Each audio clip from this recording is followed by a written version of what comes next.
A'ja Wilson was interviewed and probably said something that she shouldn't have said. A'ja Wilson recently found herself at the center of a whirlwind in the WNBA.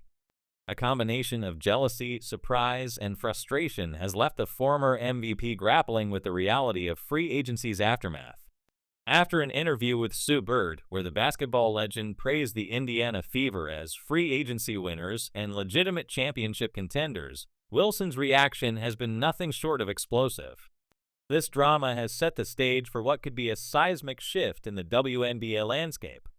Wilson's emotional reaction can be interpreted as a blend of disbelief and frustration, but perhaps it's also a realization of how the league's power dynamics are shifting, especially in light of the moves made by the Indiana Fever. The Fever, a team that has struggled for years, recently emerged as one of the top contenders after several successful additions in free agency. The addition of key players like Natasha Howard, who had long been a standout in the league, made it clear that the Fever were serious about transforming their franchise into a true contender. But Sue Bird's bold statement that the Fever are now championship-caliber contenders certainly added fuel to the fire. Her words caused a ripple effect, especially among Vegas Aces fans who were already reeling from the loss of key players. A'ja Wilson, a proud member of the Aces, was one of the first to take issue with Bird's remarks. After all, Sue Bird has long been associated with the Seattle Storm, a team that competes directly against the Aces. So when Bird essentially gave her stamp of approval to the Fever, it felt like an unwelcome critique of Wilson's own squad. This wasn't just a casual opinion. Bird is one of the most respected players in WNBA history, and her words carry weight. Vegas, for all its successes in the past few years, has started to show cracks in the foundation. The Aces went from being a super team with a commanding presence in the league to a team that seemed to lose its grip on what made it successful. Free agency was particularly brutal, with key departures from the squad leaving Vegas scrambling to fill the voids. And now, with the Indiana Fever making splash moves and securing players like Natasha Howard, they are looking like a legitimate threat to the Aces' dominance. However, it wasn't just the addition of Howard that stood out for the Fever. The team also made a savvy move by securing the services of veteran guard Sydney Carlson, a player who had previously been a fan favorite with the Aces. Carlson isn't known for her scoring ability, but her leadership, poise, and understanding of the game make her an invaluable asset for any team. What made this acquisition even more painful for Aces fans is that Carlson, who had been the heart and soul of the Aces locker room, now finds herself in a different uniform. Losing Carlson feels like losing a cherished teammate, a presence in the locker room that contributed more to the culture than her stats might have indicated. With the Fever making strategic acquisitions and assembling a roster full of talent, their transformation from an underdog to a powerhouse was swift and undeniable. Fans of the Fever couldn't contain their excitement as they watched their team evolve in real time. What had once been a squad hoping for a playoff berth now had the potential to become a championship contender. The Fever not only managed to retain key players like Kelsey Mitchell, but also acquired formidable talents like Aaliyah Boston, Natasha Howard, and Sophie Cunningham. All of these moves pointed to one undeniable fact: the Indiana Fever were going all in for the upcoming season. This sudden surge of success for the Fever naturally sent shockwaves through the WNBA. Fans from rival teams watched in disbelief as Indiana made its moves, and for many, the prospect of the Fever becoming a top contender was both thrilling and terrifying. The momentum was palpable, and with Sue Bird's public endorsement, the Fever's rise seemed inevitable.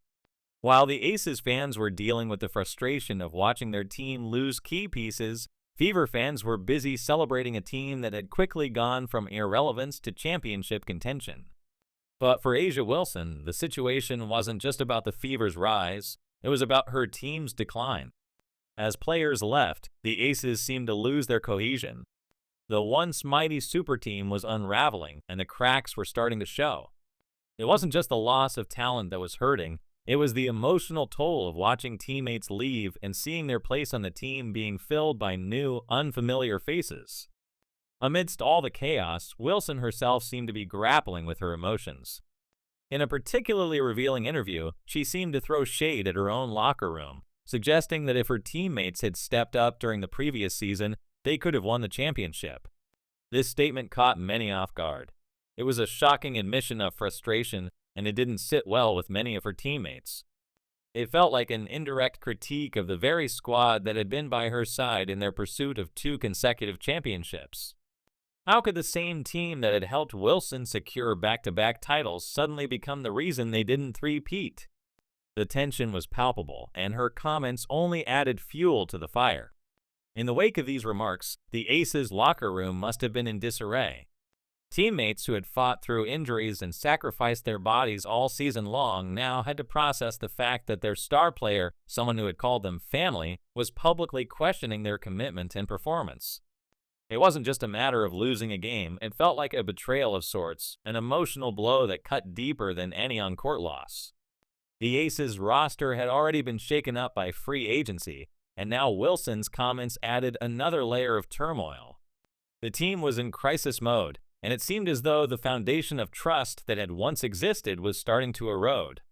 It was no surprise when Kelsey Plum, one of the Aces' most prominent stars, added to the drama by leaving the team. But her departure wasn't just about a change in location. It was about the way she felt mistreated during her time in Las Vegas. In an interview, Plum admitted that she had never felt so appreciated as a player until she joined the LA Sparks. For Aces fans, this was a gut punch. How could their star player, someone who had been at the heart of their success, now be so outspoken about the negative aspects of her time in Vegas? The fact that Plum was leaving for better treatment signaled just how much things had deteriorated behind the scenes. Now the Aces are left to pick up the pieces, and it's unclear if they can recover from this storm of turmoil. Wilson may still be the face of the franchise, but she is now tasked with leading a team that has lost key players and is in the midst of an identity crisis. Meanwhile, the Fever are emerging as a formidable threat, with players like Caitlin Clark, Aaliyah Boston, Kelsey Mitchell, Natasha Howard, and Sydney Carlson coming together to form a team that looks ready to compete for a championship. Their roster is stacked, and the addition of key veterans only strengthens their chances of success. What's even more dangerous for the Aces is the presence of Caitlin Clark. The highly touted rookie has yet to step onto the court, but she has already created a massive buzz in the WNBA. Clark's combination of skill, competitiveness, and drive makes her a formidable force, and her arrival in the league has only added to the Fever's already stacked roster. For the Aces, the reality is that the MVP conversation is now wide open, and Clark is one of the frontrunners. The Fever are loading up like they're building a championship team, and if things keep progressing at this rate, the Aces might find themselves left in the dust. A'ja Wilson is undoubtedly one of the best players in the WNBA, but the path ahead is uncertain. She will have to carry the Aces on her back, leading them through a turbulent season. The challenge will be immense, especially with the Fever on the rise. Rival teams are watching the situation closely, hoping to capitalize on any weakness in the Aces roster or chemistry. As things stand, the Fever are hungry, and they're coming for the throne. The WNBA landscape has been forever altered. Teams like the Indiana Fever, once afterthoughts in the league, are now poised to compete for championships. Meanwhile, teams like the Aces, which once looked unbeatable, are now scrambling to regain their footing. This season is shaping up to be one of the most competitive in WNBA history, and with so many plot twists and high stakes, it's anyone's game. The Fever might be on the rise, but the Aces still have A'ja Wilson, and as long as she's on the court, they'll be dangerous. But one thing is for certain, the WNBA is no longer just about the Aces and their dominance. A new era is dawning, and the Indiana Fever are at the forefront. The question remains, can they turn their newfound power into a championship, or will the Aces rise again? Only time will tell.